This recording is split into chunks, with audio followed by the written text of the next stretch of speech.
আসসালামু আলাইকুম, সবাইকে শুভেচ্ছা জানিয়ে শুরু করছি একুশে টেলিভিশনের নিয়মিত আয়োজন শিশু কিশোরদের সংবাদ ভিত্তিক অনুষ্ঠান মুক্ত খবরে। স্বাগত জানাচ্ছি আমি আসাদ বিন সাজিদ রাফান। মুক্ত খবর বাংলাদেশের শিশু কিশোরদের একমাত্র সংবাদ ভিত্তিক সাপ্তাহিক অনুষ্ঠান।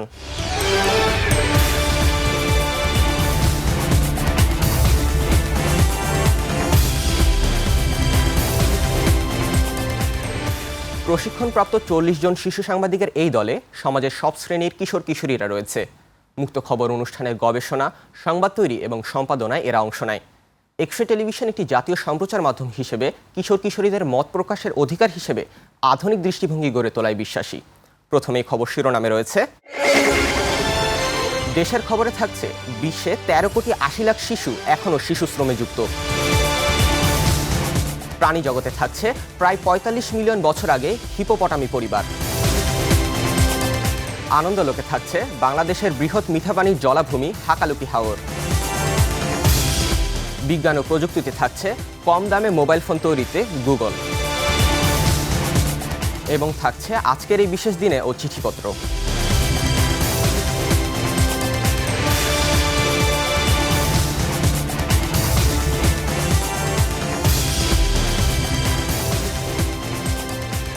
এবার বিস্তারিত।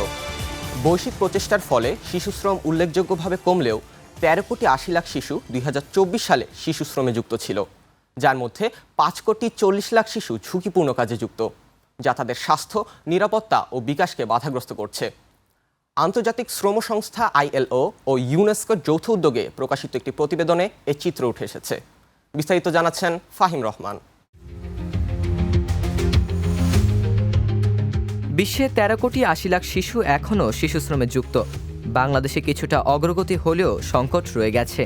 ILO ইউনিসেফের নতুন প্রতিবেদনে দেখা গেছে, চলতি শতকের শুরুর তুলনায় শিশুশ্রম প্রায় 50% কমেছে, কিন্তু বিশ্ব শিশুশ্রম নির্মূলের লক্ষ্যে পৌঁছাতে ব্যর্থ হয়েছে।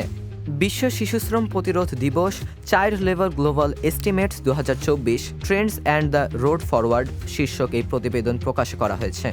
শিশুশ্রম নিরসনের ক্ষেত্রে অগ্রগতি অর্জন হলেও প্রতিবেদনে একটি কঠিন বাস্তবতা উঠে এসেছে। এখনও লাখ লাখ শিশু শিক্ষা, খেলা এবং শুধু শিশু হিসেবে বেড়ে ওঠার মৌলিক অধিকার থেকে বঞ্চিত। প্রতিবেদনে এশিয়া প্রশান্ত মহাসাগরীয় অঞ্চলে শিশুশ্রম কমার চিত্র দেখা গেলেও বাংলাদেশের পরিস্থিতি সেরকম নয়। 2013 সালে যেখানে দেশের ঝুঁকিপূর্ণ শিশুশ্রমের হার ছিল 3.2%, 2022 সালে তা কমে দাঁড়ায় 2.7%। কিন্তু একই সময়ে 5 থেকে 17 বছর বয়সী শিশুদের মধ্যে শ্রমে যুক্ত থাকার সামগ্রিক হার 8.7% থেকে বেড়ে দাঁড়িয়েছে 8.9%। ক্ষতিকর কাজে যুক্ত বৃহত্তর শিশুশ্রমের হার তুলনামূলকভাবে স্থিতিশীল রয়েছে। 2013 সালে 4.3% থেকে সামান্য বেড়ে 4.4% হয়েছে 2022 সালে। শিশুশ্রম শিশুর শিক্ষা ব্যাহত করে, তাদের অধিকার খর্ব করে এবং ভবিষ্যতের সম্ভাবনাকে কমিয়ে আনে। এতে শিশুরা শারীরিক ও মানসিকভাবে ক্ষতিগ্রস্ত হওয়ার ঝুঁকিতে পড়ে। শিশুশ্রমের মূল কারণ হচ্ছে দারিদ্র্য এবং মানসম্পন্ন শিক্ষার অভাব, যার ফলে পরিবারগুলো তাদের সন্তানদের কাজে পাঠাতে বাধ্য হয় এবং সেই সঙ্গে বঞ্চনার বংশপরম্পরাগত চক্র স্থায়ী হয়ে যায়। বিশ্বব্যাপী তথ্য অনুযায়ী কৃষিখাত এখনও শিশুশ্রমের সবচেয়ে বড় ক্ষেত্র। শিশুশ্রমের 61% ঘটে এই খাতে। এরপরে রয়েছে সেবা খাত 27%, যেমন গৃহস্থালীয় কাজ বা বাজারে পণ্য বিক্রি, এবং শিল্প খাতে রয়েছে 13%, যার মধ্যে খনি ও উৎপাদন শিল্প অন্তর্ভুক্ত। 2000 সাল থেকে বিশ্বব্যাপী শিশুশ্রম প্রায় অর্ধেকে নেমে এসেছে। 24 কোটি 60 লাখ থেকে 13 কোটি 80 লাখ হয়েছে। তারপরেও শিশুশ্রম কমার বর্তমান গতি ধীর এবং 2025 সালের মধ্যে শিশুশ্রম সম্পূর্ণভাবে নিরসনের লক্ষ্যমাত্রা অর্জনের ক্ষেত্রে পিছিয়ে রয়েছে বিশ্ব। আগামী 5 বছরের মধ্যে শিশুশ্রম নির্মূল করতে হলে বর্তমানে যে গতি রয়েছে তার 11 গুণ বেশি কাজ করতে হবে।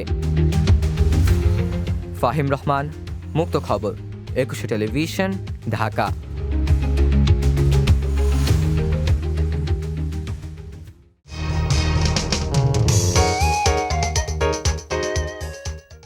প্রাগৈতিহাসিক যুগের তথ্য অনুযায়ী প্রায় 45 মিলিয়ন বছর আগে হিপোপটামি পরিবার আর্টিওড্যাকটিলা অর্ডার থেকে পৃথক হয়ে যায় এবং আলাদা একটি বিবর্তনীয় পথ অনুসরণ করে। এই পরিবারে প্রধানত শূকর এবং পেকারি অন্তর্ভুক্ত। অনাবিক গবেষণা থেকে জানা যায় হিপো ও সিটাসিয়ান একই পূর্বপুরুষ থেকে এসেছে এবং তাদের মাঝে একটি গভীর সম্পর্কও রয়েছে। বিস্তারিত অস্মিতা তালুকদারের ডেস্ক রিপোর্টে।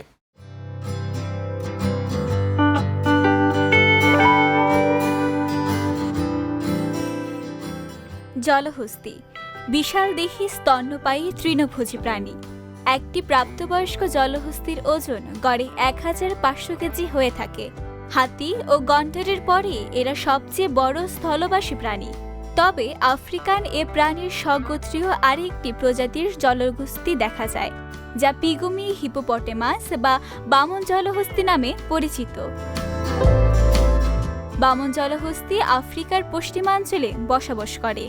এরা দেখতে সাধারণ জলহস্তীর তুলনায় অনেক ছোট। ওজন 160 থেকে 270 কেজি পর্যন্ত হয়ে থাকে। একটি পূর্ণবয়স্ক বামন জলহস্তীর দৈর্ঘ্য প্রায় 5 ফুট। এরা সাধারণত স্থলে দিনের বেশিরভাগ সময় পার করে। বামন জলহস্তী গহীন বনের বাসিন্দা। ওজনে কম হয় সাধারণ জলহস্তীর তুলনায় দ্রুত দৌড়াতে পারে। নিশাচর প্রকৃতির এ স্তন্যপায়ী প্রাণীর প্রধান খাবার ঘাসপাতা ও বিভিন্ন ধরনের ফলমূল। রাতে খাবারের খোঁজে বের হয়। জীবনকাল 30 থেকে 40 বছর। কুমির ও বাঘ এদের প্রধান শত্রু। তবে অবৈধ শিকার ও আবাসস্থল ধ্বংসের ফলে বিশ্বব্যাপী এরা বিপন্ন। বিশ্বে মাত্র 3000 বামন জলহস্তী জীবিত আছে বলে ধারণা করা হয়। অবিশ্বাস্য হলেও প্রাণী বিশেষজ্ঞরা জানিয়েছেন বিশালাকার জলহস্তী কিছু সময়ের জন্য বাতাসে ভাসতে পারে।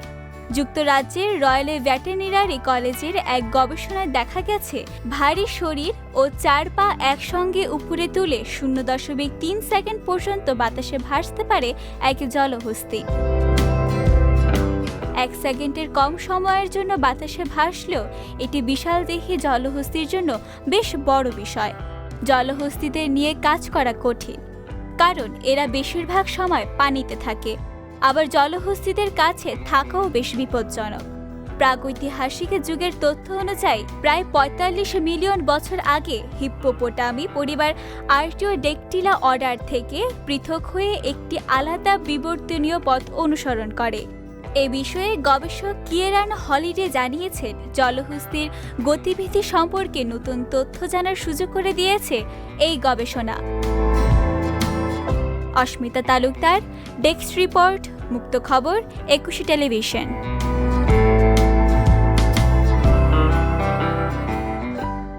বন্ধুরা, এবার নিচ্ছি একটি বিরতি। বিরতির পর মুক্ত খবরে আরও যা যা থাকছে। আনন্দলোকে থাকছে বাংলাদেশের বৃহৎ মিঠা পানির জলাভূমি হাকালুকি হাওর। বিজ্ঞান ও প্রযুক্তিতে থাকছে কম দামে মোবাইল ফোন তৈরিতে গুগল।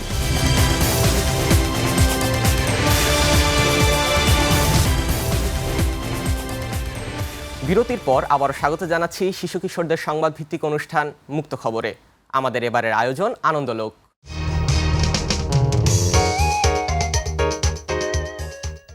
হাকালুকি হাওর বাংলাদেশের একটি অন্যতম বৃহৎ মিঠা পানির জলাভূমি।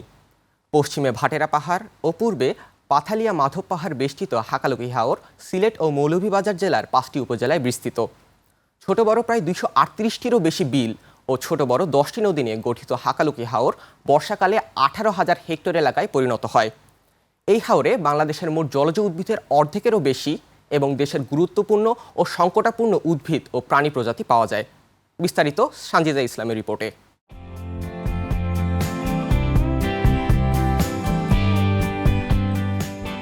সাগর শব্দটি থেকে হাওর শব্দের উৎপত্তি বলে ধরে নেওয়া হয়। তবে হাকালুকি নামের উৎপত্তি সম্পর্কে বিভিন্ন লোককাহিনী রয়েছে।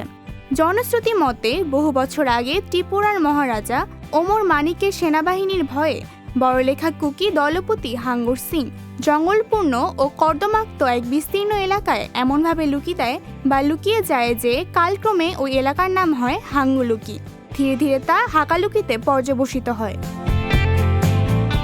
আরেকটি জনশ্রুতি অনুযায়ী প্রায় 2000 বছর আগে প্রচণ্ড এক ভূমিকম্পে আকা নামে এক রাজা ও তার রাজত্ব মাটির নিচে সম্পূর্ণ তলিয়ে যায়। কালক্রমে এই তলিয়ে যাওয়া নিম্নভূমির নাম হয় আকালুকি বা হাকালুকি। আরও প্রচলিত আছে যে একসময় বড়লেখা থানার পশ্চিমাংশে হেঙ্কেল নামে একটি উপজাতি বাস করত। পরবর্তীতে এই হেঙ্গে লুকি হাকালুকি নাম ধারণ করে। এও প্রচলিত যে হাকালুকি হাওরের কাছাকাছি এক সময় বাস করত কুকি নাগা উপজাতিরা। তাদের নিজস্ব উপজাতীয় ভাষায় এই হাওরের নামকরণ করা হয় হাকালুকি, যার অর্থ লুকানো সম্পদ। হাকালুকি হাওর পরিবেশ বান্ধব পর্যটন উন্নয়নের জন্য একটি সম্ভাবনাময় ক্ষেত্র। এই হাওর প্রাকৃতিক সৌন্দর্যের এক অপূর্ব লীলাভূমি। হাকালুকি হাওর বছরের বিভিন্ন সময়ে ভিন্ন ভিন্ন রূপ ধারণ করে। বর্ষাকালে হাকালুকি হাওরে 238টি বিল ও 10টি নদী একীভূত হয়ে রূপ ধারণ করে সাগরের ন্যায় এক বিশাল জলাশয়ের। এ সময় হাকালুকি হাওরের বিলের পাড় ও কান্দায় বিদ্যমান জলাভূমি বন পানির নিচে ডুবে গিয়ে সৃষ্টি করে ডুবন্ত বন, যা ব্যবহৃত হয় মাছের আশ্রয়স্থল হিসেবে। বর্ষাকালে হাকালুকি হাওর পাড়ে বসবাসরত মানুষের মাঝে সৃষ্টি হয় এক অন্যরকম উন্মাদনা। যোগাযোগ ব্যবস্থা হয় সহজ। যোগাযোগের বাহন হিসেবে স্থান করে নেয় দেশীয় দারবাহী ও ইঞ্জিন চালিত নৌকা।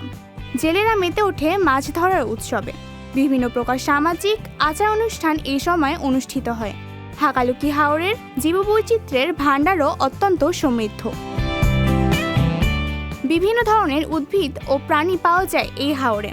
হাওরে জীববৈচিত্র্যময় উদ্ভিদ 526 প্রজাতি, মোট পাখি 417 প্রজাতি। তন্মধ্যে 112 প্রজাতির অতিথি পাখি ও 305 প্রজাতির দেশীয় পাখি। অন্যান্য বন্যপ্রাণী 141 প্রজাতি, মাছ 107 প্রজাতি। তন্মধ্যে 32 প্রজাতি বিভিন্ন পর্যায়ে বিপদগ্রস্ত। এছাড়াও রয়েছে নানান ধরনের কীটপতঙ্গ, জলজ ও স্থলজ ক্ষুদ্র অণুজীব। ইকো ট্যুরিজমের জন্য অত্যন্ত সম্ভাবনাময় আমাদের হাকালুকি হাওর সহ 7টি পরিবেশগত সংকটাপন্ন এলাকা। প্রাকৃতিক উপাদান ছাড়াও রয়েছে স্থানীয় পেশাজীবী মানুষের ইতিহাস, সামাজিক আচার, ঐতিহ্য, সংস্কৃতি ও মূল্যবোধ।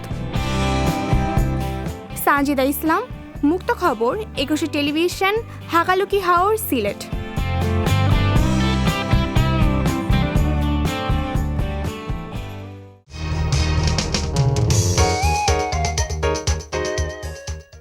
অ্যান্ড্রয়েড ওয়ান প্ল্যাটফর্মের ঘোষণা দিয়েছেন গুগলের সিনিয়র ভাইস প্রেসিডেন্ট সুন্দর পেশাই।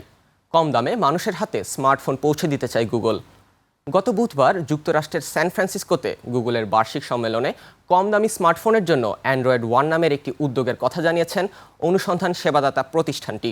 বিস্তারিত থাকছে মোহাম্মদ জাফির হাসানের ডেস্ক রিপোর্টে।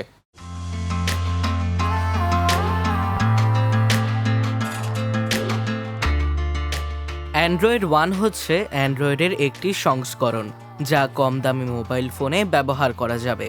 অ্যান্ড্রয়েডের এই সংস্করণ নির্ভর স্মার্টফোনে FM রেডিওর মতো বেশ কিছু বেসিক ফিচার থাকবে। এই স্মার্টফোনগুলো হবে 5 ইঞ্চির চেয়ে ছোট মাপের। দাম হবে $100 মধ্যে। গুগলের সিনিয়র ভাইস প্রেসিডেন্ট সুন্দর পিচাই নতুন অপারেটিং সিস্টেমের ঘোষণা দিয়ে বলেন, এটি কম দামি স্মার্টফোন নির্মাতাদের সহজেই অ্যান্ড্রয়েড অপারেটিং সিস্টেম ব্যবহার করার সুযোগ তৈরি করবে।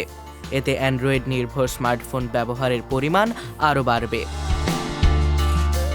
নতুন এই প্ল্যাটফর্মে স্মার্টফোন নির্মাতা ও টেলিকম অপারেটরগুলো নিজস্ব অ্যাপ তৈরি করতে পারবে। সারা বিশ্ব জুড়েই অ্যান্ড্রয়েড ওয়ান প্ল্যাটফর্ম চালু করা হবে, তবে সবার আগে ভারতে এটি উন্মুক্ত করা হবে। এখন ভারতের বিভিন্ন টেলিকম সেবাদাতা প্রতিষ্ঠানের সঙ্গে সাশ্রয়ী খরচে অ্যান্ড্রয়েড ওয়ান চালিত ফোন আনতে কাজ করছে গুগল। বর্তমানে গুগল ও ফেসবুক বিশ্বের বিভিন্ন অঞ্চলের মানুষের কাছে বিভিন্ন উপায়ে ইন্টারনেট সংযোগ পৌঁছে দেওয়ার বিষয়টিকে অগ্রাধিকার দিয়ে কাজ করছে। বাজার বিশ্লেষকেরা মনে করেন, যত বেশি মানুষের কাছে ইন্টারনেট পৌঁছাবে তত বেশি ওয়েবসাইট বা অনলাইনে আসবে তারা। এতে বিজ্ঞাপনের বাজার এবং অনলাইন কেনাকাটার সুযোগ বড় হবে। মোহাম্মদ জাফির হাসান, মুক্ত খবর, ডেস্ক রিপোর্ট, 21 টেলিভিশন।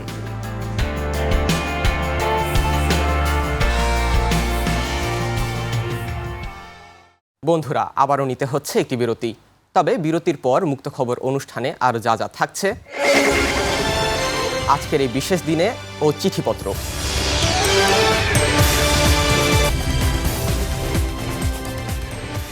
বিরতির পর আবারও স্বাগত জানাচ্ছি শিশু কিশোরদের সংবাদভিত্তিক অনুষ্ঠান মুক্ত খবরে। পুরো সময় জুড়ে সাথে আছে আমি মোহাম্মদ ইয়াসাদ বিন সাজিদ রাফান। আমাদের এবারের আয়োজন আজকের এই বিশেষ দিনে। এই সেগমেন্টে থাকছে পৃথিবীর বিখ্যাত বিশিষ্ট ব্যক্তিদের জন্মদিনের শুভেচ্ছা।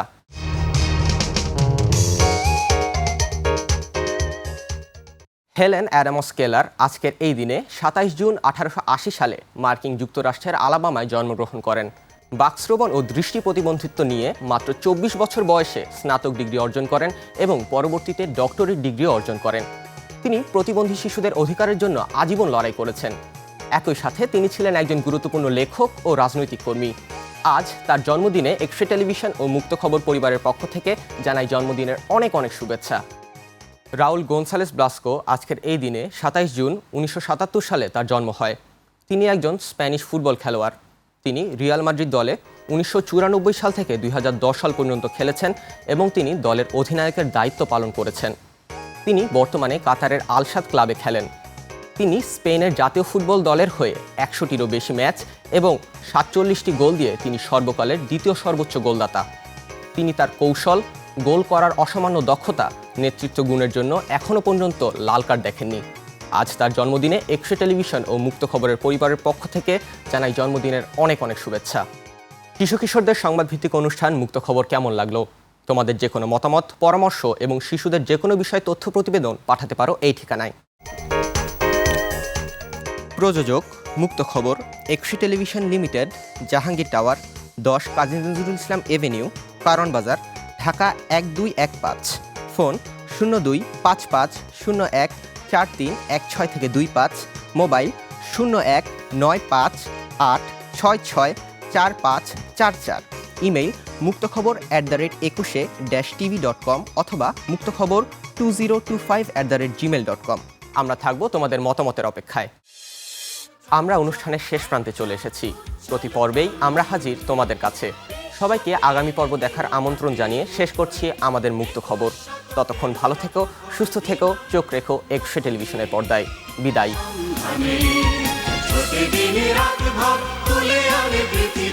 মুক্ত খবর, মুক্ত খবর, মুক্ত খবর।